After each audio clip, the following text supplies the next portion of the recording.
How's it going, YouTube? Jamie the Kid 00 here, coming to you guys with another one of the most requested deck lists for the new format, and that is going to be Mermails. A lot of you have been asking on the comment sections, do a Mermail deck, do an Atlantean Mermail, do a Tidal Mermail deck profile, and I wanted to do something a little different. I really don't like Diva being at 1.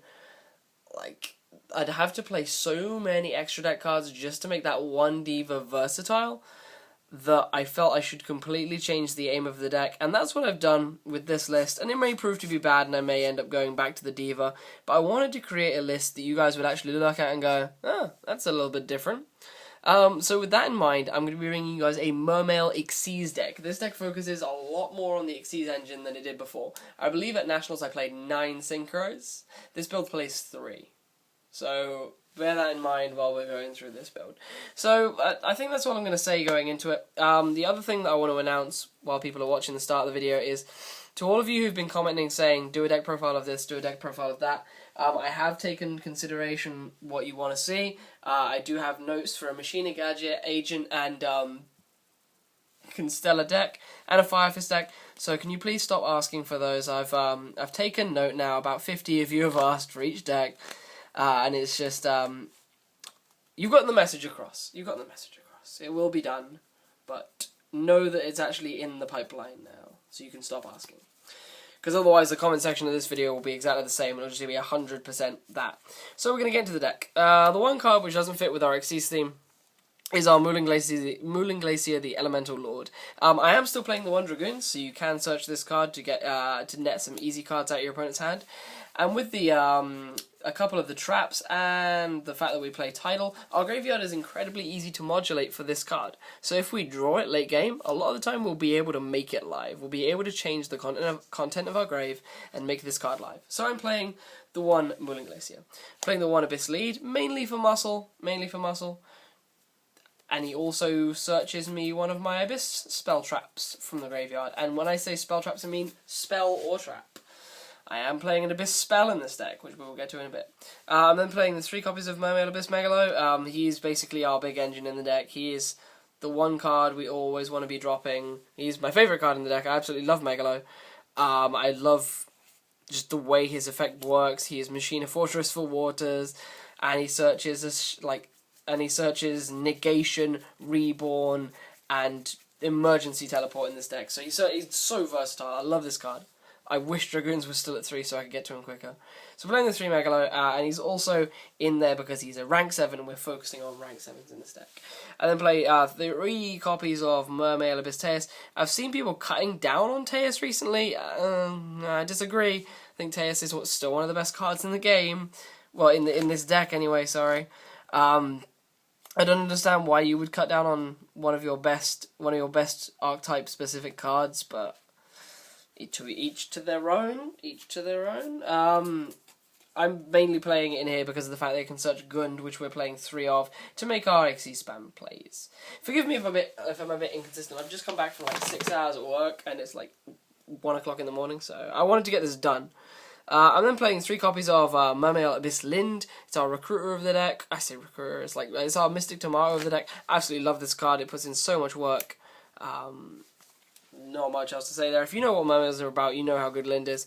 Playing 3 copies of Mermail Abysspike. The versatility this card offers is monumental. The amount of different things this card can search, the amount of different things this card can activate by sending it from hand to grave. It stings people so bad if you have like a set Lind. They attack the Lind, you get Pike, you discard a heavy infantry to search something, and that heavy infantry then kills the attacker, and you're left with a level 4 on the board, and you can make plays from that. Like, it puts in so much work. And then the final Mermail I'm playing in the deck is 3 copies of Mermail Abyssgunde. Before people ask where it is, I was considering a copy of Mermail Abyssturge, which I did play at Nationals. I felt that Turge wasn't that relevant in this deck because the only thing that's changed that it would search is Diva. If I was playing a Diva-oriented deck, I'd play Turge to try and cycle the Diva better.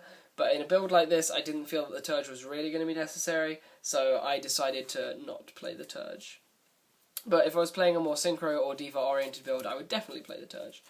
Then for the Atlanteans, we play the Lone Dragoons. It's still incredibly potent, like, don't cut it at all, but The rotor went to 1. That's what makes me sad.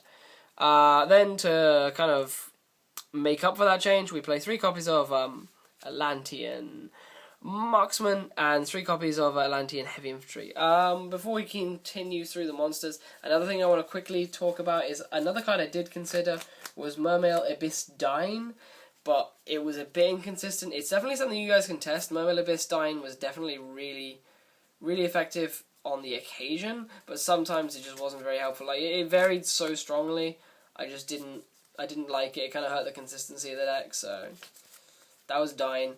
Then for the last monsters, I play 3 copies of Tidal, Dragon Ruler of Waterfalls. This is what makes the kind of Xyz, like the Xyz inclined deck much more possible. So a lot of the time you're only able to drop, say, 1 Megalo or 1 Teus, and this makes you much more able to get in damage and then go into an Xyz main phase 2. So you want to be making rank 7s a lot with this deck. That's basically how it works.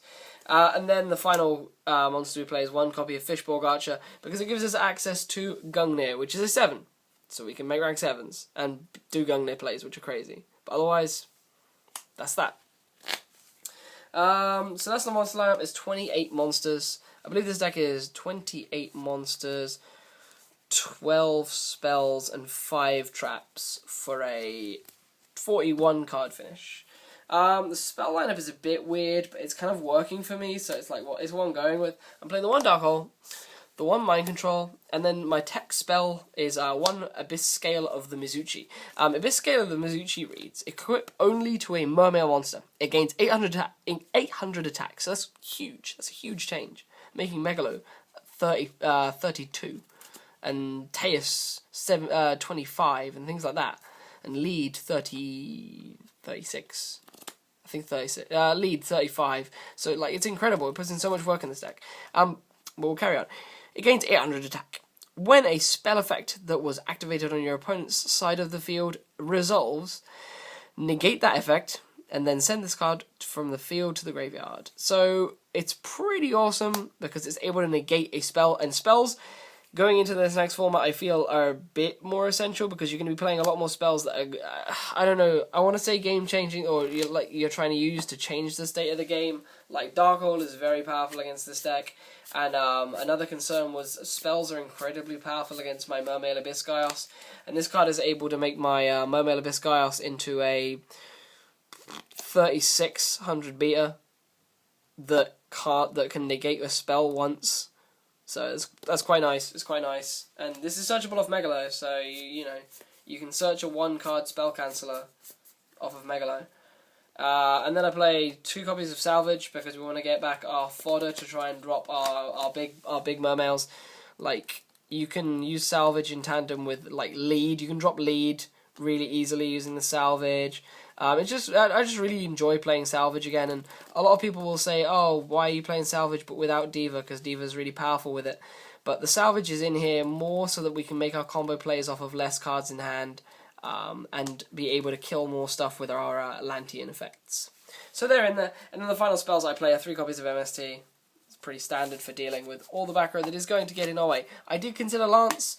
There just wasn't much room, so Lance is not in here. I definitely side it. I said 3 because if I go against a back row oriented deck, it will go in. But at this point, it's not in there. Then for the trap lineup, I play 3 copies of Abysssphere. Abysssphere is so powerful. It's one of my favorite cards it's my favorite trap. I think it's my favorite trap in the game. I love this card, and it's just incredibly versatile. When the ban list for the OCG was announced, I absolutely hated it because it had this card going to 1. I love the versatility this card offers, so I'm so happy we've got it at 3. I much prefer Diva Dragoons going to 1 because it takes away the Saki OTK play and leaves us with a very consistent and powerful deck. So the one sad thing is about the change that happened here is that its advantage engine, the advantage engine of the deck is basically gone now that Dragoons has gone to 1. We're much less able to stay plus on our opponent. Our play's actually minuses now. It's like Dragon Rulers, like our play's actually minuses now, whereas Dragoons used to just plus us back to what we were at. So it's sad, but I'm glad the deck wasn't touched heavier. Then we play one copy of Abyss-Squall. A friend of mine consulted me on this and said he wasn't very keen on this card because of Tidal. But there have been a lot of games where I've had Tidal and I've wished I've had this. I wished I've been able to search this. And because I'm playing a more synchro-oriented variant, more Xyz-oriented variant, I felt that this card was going to be incredibly potent in like bringing back 2 level 7s and a Lind. Exceeding those level 7s for something like Dracossack or Abyssgaios, and then like having that Lind blow up and get me a search anyway. I just thought it was going to be really worth playing. And another tech that I'm testing, which is it was the 40th card and Squall was the 41st, but the card I'm testing is one copy of Transmigration Prophecy. This card is incredibly versatile against a number of matchups. The card is incredibly versatile for yourself in putting back your Squall if you're about to make a Megalo drop. It's incredibly versatile for putting back the Mizuchi. It's incredibly versatile for putting back various targets that you may wish to search with Dragoons or the like. And it's also good for when you draw your Moulinglacia and you can help remove stuff from your graveyard by avaricing them back to the deck. Yes, it is admittedly a -1, but it also can work on your opponent in situations where, if they were, say, playing zombies. This is incredibly effective against zombies for putting cards in their graveyard back into the deck. And Insectors, which I've heard people talk about quite a bit, and just anything that may wish to kind of put stuff in graveyard, so Dragon Ruler plants and things to that nature. And because it's chainable, say if they were to activate something that targets a card in grave, you can then put that card straight back in the deck. So this is quite nice. Like, it's good against Call of the Haunted and effects like that. I think that's how it works. Like, I think you're allowed to do that. I'm pretty sure, but like in my tired state, I question everything I say. Right, onto the extra deck. There are 2 things I would change in this extra deck, and that is possibly play a Black Rose and play a second Abyssgaios if I had it. This being an Xyz-oriented deck, I'd love to play double Abyssgaios, but I traded off one of my Abyssgaioses after Nationals, and I've regretted it ever since, so I need to get a new Abyssgaios. So don't question why there's only 1 Gaios in here, because it's because I don't have more. With a deck like this, I would even consider playing 3, but 2 is what I'm at right now. And then the other change is that I would consider putting in Black Rose over one of the cards which I'm about to show you, but we'll get to that shortly. So we play 3 Synchros. We play 1 Dewloren, because it's just too potent not to play. It gets you so much advantage, especially off your Sphere plays, and you can make it with your Fishborg Archer. God, I wish we had Fishborg Blaster. And then we have 2 copies of Gungnir, and I'm considering changing 1 for Black Rose just so I can nuke the field and then like go in on plays. These 3 cards are incredibly versatile in tandem with your Fishborg Archer and Mermail Abyssgunde. If you have like this card engrave and Mermail Abyssgunde, you can make any of these depending on what's engrave. Because you can just like ditch Gun to special summon a Lind to make this, or ditch Gun to special summon a Pike and make this. And you can just go off with that, and it's like a one card Gungnir or a 1 card Dewloren. And Dewloren Sphere puts this to 3k, unless you search basically any Mermail from the deck and add that Mermail to your hand, and then reset the Sphere anyway. So you search a Mermail for free, and then get to set the searcher again. So it's really, really good. So that's the Synchros. The Xyzes are weird at the moment because the main thing you will almost always make is 7s. Like, you don't really need to bulk out the 3s or the 4s. You'll make the 7s. The 3s are only Mermail Abysstrite. I'd consider playing a second if I had a second, but the 1 trite is enough for now. And I then play 1 number 17 Leviathan Dragon, because Leviathan Dragon is just potent muscle, and you're able to detach Marksman from underneath this and pop a back row, which is quite fun. So that was the 3s. The 4s, I've only bumped up to 3 4s from 2, which is what I used to play. And I'm playing the Maestroke just because it's more versatile. You hardly ever make 4s, and when you do make 4s, you almost always want to be going into one of these 2 guys. This card because it makes all your monsters big, basically, and this card because it gets you this, and it's 26. So it's really, really good. And then we get on to the kind of the namesake, what this deck is built to do, part of the extra deck. The 7s. So we played 2 copies of Dracossack. I felt that 3 was too many. It's getting a bit too much like Dragon Ruler. you only ever realistically make one, but the second one is in there as a problem solver. It would probably be one of the cards I'd instantly cut for the second Gaios if I had a second Gaios. I'm then playing 2 Big Eye. 2 Big Eye is definitely a really good thing going into the next format because you can let your opponent do all the work for you and put a moss monster on the field that you can't really deal with, and then you can just go 2 7s and nick it. So why not? Why not play the Big Eyes? Then for the one-offs, we play the 1 Gaios. Because Gaios is just too good not to play. You have to play Gaios. And I wish I had a second, and I can't stress enough how this card is the absolute power card of this deck. It is skill drain on legs, and it shuts down so many different things. So, and the mere effect of level 5 or higher can't attack means that Synchro decks lose to this. Like, they can't attack. They have to make Scrap Dragon, and if you have the out to Scrap Dragon, you win. If you can put this on board with a Mizuchi behind it, it can negate Scrap Dragon, which is like the Synchro deck's only out to it. And it just gets huge, and it's so good. So, why not? And then the other one-offs I play are 1 number 74 Master of Blades.